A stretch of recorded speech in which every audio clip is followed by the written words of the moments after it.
Takže čauky mňauky lidi a já vás vítám u dalšího videa.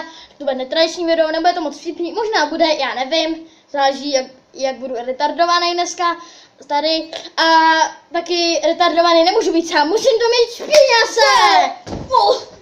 Ano, špíňase, pojď sem. Tak jo, bude to informačka, jump. Takže je to informačka, nevím, proč jsem to udělal.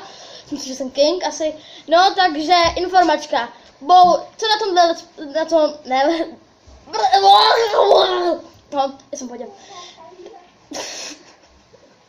No, co na tom kanále channelu uvidíte. Tak jo, takže, ano, takže uvidíte tu vlogy, jak jste už tady viděli, šílenosti. Máme tu teď první založenou série, to jsou šílenosti. Ano, že jo, šílenosti. A pak, co tu založíme dál, to nám tady řekne Špíňas, protože mě už bolí pusa. Šulíne, jak jsi je zradil. Uvidíte let's playe, vlogy, random vlogy. Co ještě? Dej tu nohu pryč. Co ještě? Random vlogy, prostě budou tu, založíme i jakože další série, nebudou to jenom šílenosti. Šílenosti 2. Ne, budou to další let's play třeba, Retardoviny.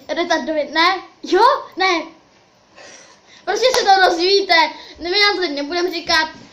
A budou tu let's play, no, taky, že jo, taky a random vlogy. Podrobnosti zjistíte v popisku tohoto videa. Ano, ale taky tu budou, hele, já tu mám klíče. A šakemaka.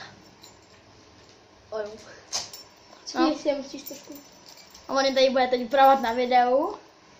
To neřeš. No, takže takhle random vlog, když pojedeme na nějaký forfence, nebo Ošo. No to je fotá šťáva. Já se napil. Já musím si říct, jak to napít, je to šťáva. Jak se napijel? Proč? Já chci kolo, ty špíno. Počkat, ty.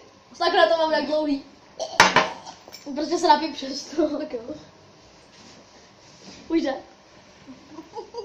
No, tak toho nebudem řešit. Doufám, nečekala bych, že se vám tohle mohlo líbit, ale OK. My se to natáčíme už po čtvrtý. Dělali vždycky kýťásek. Ne, já to nevím schválně, protože tu máme našeho kapitána Pemiko, který právě strhnul za tam ten roh.